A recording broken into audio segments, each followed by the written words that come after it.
আসসালামু আলাইকুম। আশা করি সবাই খুব ভালো আছেন। আজকে একটা ডিফারেন্ট টপিক নিয়ে টি-শার্ট ডিজাইন করব। এর আগে আমি একটা কথা বলে রাখি। একটা ভাইয়া আমাকে কোয়েশ্চেন করেছিলেন যে আমি এই টি-শার্ট ডিজাইনগুলো কোথায় আপলোড করি? আমি এই টি-শার্ট ডিজাইনগুলো প্রিন্ট অন ডিমান্ড ওয়েবসাইটগুলোতে আপলোড করি। যেমন হচ্ছে টিস্প্রিং, গিয়ার লঞ্চ এবং আরও অনেকগুলো প্রিন্ট অন ডিমান্ড ওয়েবসাইট আছে যেগুলো হচ্ছে টি পাবলিক, প্রিন্টিফ্লাই, প্রিন্টফুল, তারপর হচ্ছে রেড বাবল। ওগুলো তো চাইলে আপনি আপলোড করতে পারেন একটু কাস্টমাইজ করে, যেটা আমি এখান থেকে ভিডিওতে দেখিয়ে দেই যে কাস্টমাইজটা জাস্ট সিম্পল কাস্টমাইজ করে কিন্তু আপনি প্রিন্ট অন ডিমান্ড ওয়েবসাইটে এগুলো সেল করতে পারবেন জাস্ট সামান্য পরিমাণ মার্কেটিং করে। সো এখান থেকে আমি আইডিওগ্রামে এসে লিখে দিলাম create T shirt design about penguin ice sunglass beach vacation sunset. Okay, এবং আজকের ভিডিওতে একটা ইন্টারেস্টিং টি শার্ট ডিজাইন করবো। সো আমি এখান থেকে দেখেন আমি একটা চাচ্ছি পেঙ্গুইনের মধ্যে একটা ভ্যাকেশন টাইপের একটা টি শার্ট ডিজাইন করতে, যেহেতু সামনে শীত, এবং এখান থেকে একটা ভ্যাকশন টাইপের টি শার্ট ডিজাইন করব। সো এখান থেকে আমি এই ডিজাইনটাকে সিলেক্ট করে নিচ্ছি। সিলেক্ট করে নেওয়ার পর জাস্ট এটাকে আমি এখান থেকে সেভ ইমেজ করে দিব। জাস্ট ডিজাইনটাকে আমি সেভ করে দিলাম। জাস্ট ডিজাইনটা কিন্তু 110 কেবি হয়েছে। সো এটাকে আমি এখান থেকে টাইনি ওয়াওতে চলে আসবো। tinywow.com দিয়ে কি কাজ করে ইতিমধ্যে আপনারা জেনে গিয়েছেন। এখান থেকে আমরা ইমেজ টুলে ক্লিক করে আপ স্কেলে করে দিব আমাদের ইমেজটা। আপ স্কেল মানে হচ্ছে ইমেজটা একটু বড় করে দেবো যেন ভেক্টর করার পর যেন কোনো সমস্যা না হয়। জাস্ট আপ স্কেলে ক্লিক করে upload from PC or mobile, এটা থেকে জাস্ট ক্লিক করে ওপেনে ক্লিক করে দিব। তাহলে আমাদের ছবিটা কিন্তু এখান থেকে ওপেন হয়ে যাবে এবং এখান থেকে আমরা 4x দিয়ে আপ স্কেল করে দিব। খুবই সিম্পল একটা কিন্তু প্রসেস, এবং এখান থেকে এটা কিন্তু প্রসেসিং হতে থাকবে এবং এই প্রসেসিংটা হতে সর্বোচ্চ 1 মিনিটের মতন সময় লাগতে পারে। এবং এখান থেকে আমি ছবিটা জাস্ট ডাউনলোডে ক্লিক করে দেব এবং এখান থেকে সেভ টু ডিভাইসে জাস্ট ক্লিক করে দিব। দেখেন ছবিটা কিন্তু এখান থেকে এটা সেভ হয়ে যাচ্ছে।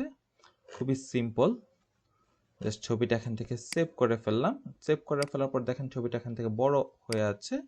সো এটা দেখেন 1.21 MB, আর এটা কিন্তু দেখেন মাত্র 110 KB। সো এটাকে জাস্ট আমি ডিলিট করে দিব এবং এই বড় ছবিটাকে আমি এখান থেকে নিয়ে আসবো vectorizer.ai তে, এবং এটা দিয়ে কিন্তু ছবিটাকে আমি একটা ইপিএস ভেক্টর তৈরি করব। এটা কিন্তু চাইলে ইলাস্ট্রেটর থেকেও করতে পারতাম, বাট আমি vectorizer.ai দিয়ে করছি, তার কারণ এটা দিয়ে ভালো রেজাল্ট পাওয়া যায়। সো এখান থেকে জাস্ট আমি ওপেনে ক্লিক করে দিব এবং ওকেতে জাস্ট ক্লিক করে দিব, এবং এটা কিন্তু সর্বোচ্চ 30 সেকেন্ডের মধ্যে কিন্তু এটা ভেক্টর হয়ে যাবে। খুব আহামরি কোনো একটা প্রসেসিং না, জাস্ট খুবই একটা সিম্পল প্রসেসিং এটা। সো এখান থেকে দেখেন এটা কিন্তু ভেক্টর হয়ে গিয়েছে এবং এটা কিন্তু অনেকজন ওয়াটারমার্ক ভাবে vectorizer.ai এর রেজাল্ট। সো এটা কিন্তু কোনো প্রকার ওয়াটারমার্ক না। জাস্ট আমরা এখান থেকে ডাউনলোডে ক্লিক করব এবং এখান থেকে ফাইল ফরম্যাট ইপিএস থাকবে এবং এখান থেকে আমরা ডাউনলোডে ক্লিক করে দিব।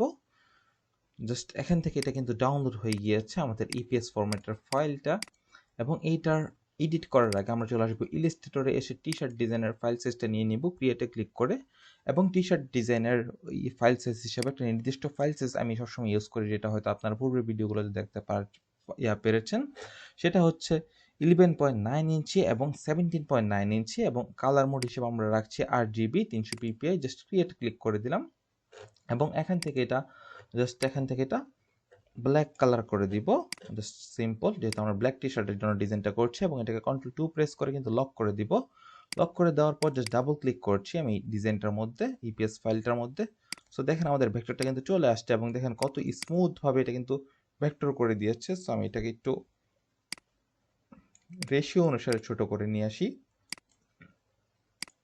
সো এখান থেকে জাস্ট এটা ওকে আছে। সো এবার এখান থেকে আমরা লাইন সেগমেন্ট টুল ড্র করে এটাকে ম্যাজিক ওয়ান দিয়ে সিলেক্ট করব, তাহলে এটার ভিতর যতগুলো স্ট্রোক আছে সবগুলো সিলেক্ট হয়ে যাবে, এবং এটাকে জাস্ট ডিলিট করে দিব, তাহলে স্ট্রোকগুলো ডিলিট হয়ে যাবে। সো স্ট্রোকগুলো ডিজাইন করার আগে অবশ্যই ডিলিট করে নেবেন, এবং এখান থেকে জাস্ট আনগ্রুপ করে আমি জাস্ট এখান থেকে এটা ডিলিট করে দিচ্ছি। ওকে, সো এই ব্যাকগ্রাউন্ডটা ডিলিট করে দিলাম। সো এখান থেকে জাস্ট এটাকে Ctrl+G দিয়ে গ্রুপ করব, গ্রুপ করে আমরা এই ব্ল্যাক ব্যাকগ্রাউন্ডটাতে নিয়ে আসবো, এবং এখান থেকে এটাকে আমরা ছোট করে দিব। ছোট করে দেওয়ার পর জাস্ট এখান থেকে এটা ওকে আছে, এই তো ফ্যান্টাস্টিক, জাস্ট ওকে আছে। সো এখান থেকে আমরা কিছু টেক্সট ইউজ করব। আমি এখান থেকে টেক্সট নিয়ে নিচ্ছি, breaking the ice on vacation. So এখান থেকে জাস্ট আমি এই টেক্সটটা ইউজ করব, এবং এই টেক্সটটা আমি নিয়েছি ChatGPT থেকে, breaking the ice on vacation এই টেক্সটটা। সো এখান থেকে ChatGPT-কে আমি কি লিখে সার্চ করছি সেটা একটু দেখিয়ে দিই। Right 30 T shirt design text for penguin vacation. Okay, so এটা আমি জাস্ট লেখার পর সেখানে আমাকে 30টার মতন টেক্সট লিখে দিয়েছে টি শার্ট ডিজাইন করার জন্য। সো এখান থেকে আমি Ctrl+X দিয়ে কাট করে নিচ্ছি। এবং ব্রেকিং লেখাটা এখানে দিয়ে দিই এবং আইস দ্য আইস এই লেখাটাকে আমি জাস্ট এখান থেকে দিয়ে দিচ্ছি। Okay fine. এবং অন লেখাটাকে একটু আলাদা করে নিব এবং ভ্যাকেশন লেখাটাও আলাদা থাকবে সম্পূর্ণ। ওকে, জাস্ট অন লেখাটা থাকলো। সো এখান থেকে ব্রেকিং লেখাটাকে আমি জাস্ট এখান থেকে এই ফন্টটা দিয়ে দিতে পারি, ব্রেকিং। এবং দ্য আইস এটাকে আমি জাস্ট এখান থেকে দেখি, এখান থেকে একটু স্ক্রিপ্ট টাইপের ফন্ট দিব বা এখান থেকে একটু হ্যান্ড রাইটিং টাইপের ফন্ট দিব, বা এখান থেকে দেখি কোনটা ভালো লাগে। আমার কাছে অনেকগুলো স্ক্রিপ্ট ফন্ট আছে, বাট এগুলো আমি গুছিয়ে রেখেছি না, সেজন্য আমার একটু খুঁজতে হবে। সো এখান থেকে জাস্ট আমি একটু খুঁজে দিয়ে দিচ্ছি কোন ফন্টটা আমার কাছে ভালো লাগে। ব্রেকিং দ্য আইস,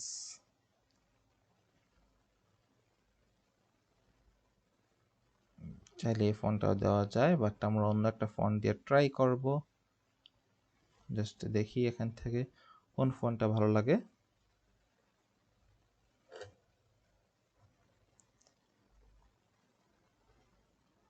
এই ফন্টটাও সুন্দর, এই ফন্টটাও সুন্দর, দেখেন ব্রেকিং দ্য আইস। সো আমি এখান থেকে এই ফন্টটা দিয়ে দিচ্ছি এবং এটার কালারটা আমি এখান থেকে হোয়াইট রাখি। ব্রেকিং দ্য আইস, জাস্ট এখান থেকে আইস লেখাটাকে আমি জাস্ট কন্ট্রোল শিফট ও দিয়ে আউটলাইন করে নিলাম এবং এটাকে মিডল অ্যালাইনমেন্ট করে দিচ্ছি এবং আমাদের ডিজাইনটা কিন্তু মিডল অ্যালাইনমেন্ট করা আছে। এবং দ্য আইস এটার পর যে এখান থেকে লেখাটা, এই লেখাটা কিন্তু থাকবে, কোনো সমস্যা হবে না। এবং সেটাকে দেখেন আমি এখান থেকে কি করছি, জাস্ট অবজেক্ট, অবজেক্ট থেকে পাথ, পাথ থেকে অফসেট পাথ, এবং এখান থেকে এটাকে আমি দিয়ে দিব 1.4। ওকে, বা এখান থেকে 1.5 পর্যন্ত দিয়ে দিতে পারি। আমি এখান থেকে 1.5 দিয়ে দিলাম, দিয়ে জাস্ট ওকে দিব। এবং দেখেন পুরোটা কিন্তু অফসেট পাথ হয়ে গিয়েছে। এবার জাস্ট কন্ট্রোল এক্স দিয়ে আমি এটাকে কাট করব। কাট করার পর জাস্ট ডিজাইনটাকে সিলেক্ট করব, ট্রান্সপারেন্সি প্যানেল থেকে মাস্ক, মেক মাস্কে ক্লিক করব এবং এখান থেকে আমরা ক্লিপটা, টিকমার্কটা তুলে দিব এবং এখান থেকে হোয়াইট যে বক্সটা দেখতে পাচ্ছেন, এই হোয়াইট বক্সটাতে আমরা জাস্ট ক্লিক করব এইদিকে।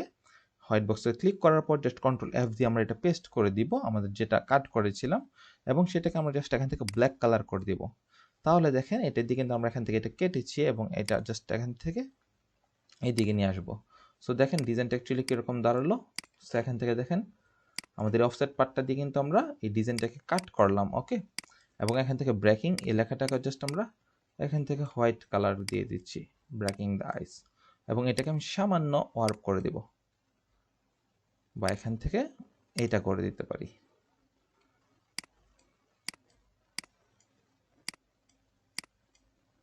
ওকে ফাইন, জাস্ট এখান থেকে এটা এরকম করে দিলাম এবং এটাকে আমি অবশ্যই মিডল অ্যালাইনমেন্ট করে দিব এবং এটাকে একটু উপরে তুলে দিব, সামান্য উপরে। Okay fine. So breaking the ice, এখান থেকে লেখাটা এরকম ভাবে থাকবে এবং অন লেখাটাকে জাস্ট আমি এখান থেকে এইটা করে দিচ্ছি, অবশ্যই এইটা, এবং ভ্যাকেশন লেখাটাকে আমি এই ফন্টটা দিয়ে দিব এবং অনটাকে জাস্ট আমি এই বরাবর প্লেস করে দিব এবং এটাকে কন্ট্রোল শিফট ও দিয়ে এটাকে হোয়াইট কালার করে দিচ্ছি। ওকে, এবং এই অনটা দিয়ে আমি সেম কাজটাই করব যেটা আমি দ্য আইসের সাথে করেছি। জাস্ট এখান থেকে অবজেক্ট থেকে পাথ, পাথ থেকে অফসেট পাথ, জাস্ট এখান থেকে প্রিভিউ থাকবে, জাস্ট এখান থেকে কন্ট্রোল এক্স দিয়ে কাট করলাম, ডিজাইনটা সিলেক্ট করব, এখান থেকে জাস্ট ওকে আছে সব কিছু, জাস্ট এখান থেকে এটাতে ক্লিক করব, ক্লিক করার পর জাস্ট কন্ট্রোল এফ দিয়ে অফসেট পাথে পেস্ট করে ব্ল্যাক কালারটা দিয়ে দিব। ওকে ফাইন, এবং এখান থেকে আমরা ডিজাইনটার মধ্যে সিলেক্ট করে দিব। তাহলে দেখেন ব্যাপারটা কীরকম দাঁড়ালো। সো এখান থেকে এটা দিয়ে কিন্তু এটা কাটিং হইলো। ওকে ঠিক আছে। Breaking the ice on vacation, ভ্যাকেশনটাকেও জাস্ট আমরা এখান থেকে হোয়াইট কালার দিয়ে দিচ্ছি এবং কন্ট্রোল শিফট ও দিয়ে দিচ্ছি এবং এখান থেকে এটাকে জাস্ট আমরা এরকম করে দিয়ে দিব। এই তো ফাইন।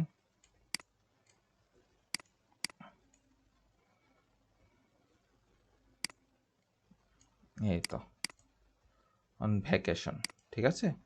সো এবার ভ্যাকেশনের এদিক থেকে আবার অনটার সাথে আমি আবার ডিজাইনটাকে একটু সিলেক্ট করব, এটাকে জাস্ট একটু সিলেক্ট করে নেব, কন্ট্রোল জি দিয়ে গ্রুপ করে নিব সবগুলোর সাথে, কিন্তু এটার সাথে কিন্তু একটু গ্রুপ করে নিলাম।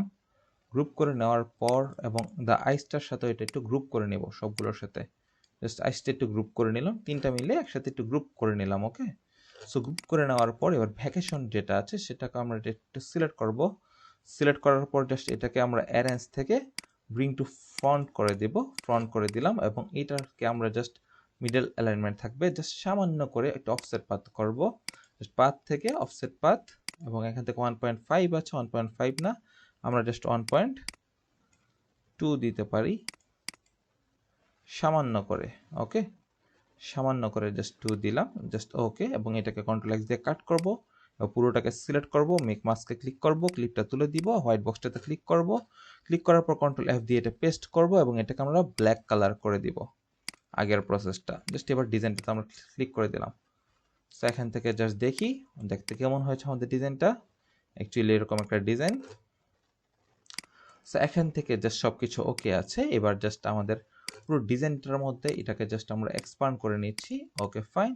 এবার একটু কালারিং এর সময়, সো আমরা এখান থেকে ব্রেকিং এই কথাটাকে জাস্ট আমি এখান থেকে ইয়েলো কালার দিয়ে দিচ্ছি, এবং এখান থেকে ভ্যাকেশনটাকে আমি জাস্ট সুন্দর করে এখান থেকে ইয়েলো কালারটা দিয়ে দিব, এবং এখান থেকে অন যে লেখাটা আছে, অনলি অন, জাস্ট দেখি এখান থেকে অন এই লেখাটাকে আমি জাস্ট এখান থেকে রেড কালারটা দিতে পারি বা অরেঞ্জ কালারটা দিতে পারি, জাস্ট দেখি কেমন লাগে দেখতে। অন, না, অন লেখাটা হোয়াইটই বেটার মনে হচ্ছে আমার কাছে। সেখান থেকে এটা হোয়াইটই দিয়ে দিলাম, এবং দ্য আইস লেখাটা এটাও হোয়াইট থাকলো, কোনো সমস্যা নেই, জাস্ট এই হোয়াইটটা থাকলেই ভালো। জাস্ট এখান থেকে আইস লেখাটা সম্পূর্ণভাবে সিলেক্ট করি, এই তো জাস্ট সম্পূর্ণভাবে এটাকে সিলেক্ট করে নিলাম। সিলেক্ট করার পর জাস্ট আমরা এই হোয়াইটটা দিয়ে দিব এখান থেকে, পারফেক্ট। সো এখান থেকে যে সব কিছু ওকে আছে, সবগুলোকে একসাথে ধরবো, ধরার পর জাস্ট এখান থেকে কন্ট্রোল জি দিয়ে গ্রুপ করব, গ্রুপ করার পর জাস্ট এখান থেকে আর্টবোর্ডে ঠিকঠাক অ্যালাইনমেন্ট করব, এবং এইবার এই ডিজাইনটাকে আমরা জাস্ট এখান থেকে অবজেক্ট থেকে এক্সপান্ড করে নিলাম। এবার ডিজাইনটা সিলেক্ট থাকা অবস্থায় এখানে একটা অপশন দেখা যাচ্ছে রিকালার আর্ট ওয়ার্ক। ডিজাইনটা সিলেক্ট করলে কিন্তু এই অপশনটা দেখতে পারবেন, অন্যথায় না। ওকে, সো আমরা ডিজাইনটা সিলেক্ট করে নিলাম, রিকালার আর্ট ওয়ার্কে ক্লিক করে জাস্ট এডিটে ক্লিক করব, এখান থেকে এটা লিঙ্ক করে দিব, এবং এখান থেকে এটা ব্রাইটনেসটা সামান্যতম বাড়িয়ে দিলাম, এবং এখান থেকে এটা স্যাচুরেশনটা একটু বাড়িয়ে দিচ্ছি সামান্য। ওকে, সামান্য বাড়িয়ে দিলাম, দেখতে সুন্দর লাগে। সো জাস্ট সামান্য বাড়িয়ে দিলাম। এই তো আমাদের ডিজাইনটি কিন্তু তৈরি হয়ে গিয়েছে। সো এরকম করে কিন্তু আপনারা টি শার্ট ডিজাইন তৈরি করে ফেলতে পারেন, এবং এটাকে কিন্তু অবশ্যই পিএনজি ফাইলে সেভ দিতে হবে। সো এখান থেকে আমরা পিএনজি ফাইলে সেভ দিয়ে নিতে পারি, বাট এটা আমি এই ভিডিওতে দেখাচ্ছি না। আশা করি সবাই পিএনজি ফাইলে সেভ দিতে পারেন, কারণ আমার এই ভিডিওগুলোতে তারাই দেখে যারা ইলাস্ট্রেটরে এক্সপার্ট বা ইলাস্ট্রেটর নিয়ে দীর্ঘদিন যাবত কাজ করছে, যারা টি শার্ট ডিজাইন নিয়ে হতে পারে এআই দিয়ে কাজ করতে যাচ্ছে, তারা হয়তো এই ভিডিওগুলো ম্যাক্সিমাম ক্ষেত্রে দেখে। বাট যারা ইলাস্ট্রেটর একদমই পারে না, তারা এই ভিডিওগুলো থেকে একটু দূরে থাকবেন। তার কারণটা হচ্ছে আমার এই ভিডিওগুলো দেখার আগে অবশ্যই কিন্তু ইলাস্ট্রেটর সম্বন্ধে টুকটাক একটা ধারণা থাকতে হবে। সো আজকের এই টিউটোরিয়ালটি ভালো লাগলে অবশ্যই চ্যানেলটি সাবস্ক্রাইব করে পাশে থাকবেন। সবাইকে ধন্যবাদ। আসসালামু আলাইকুম।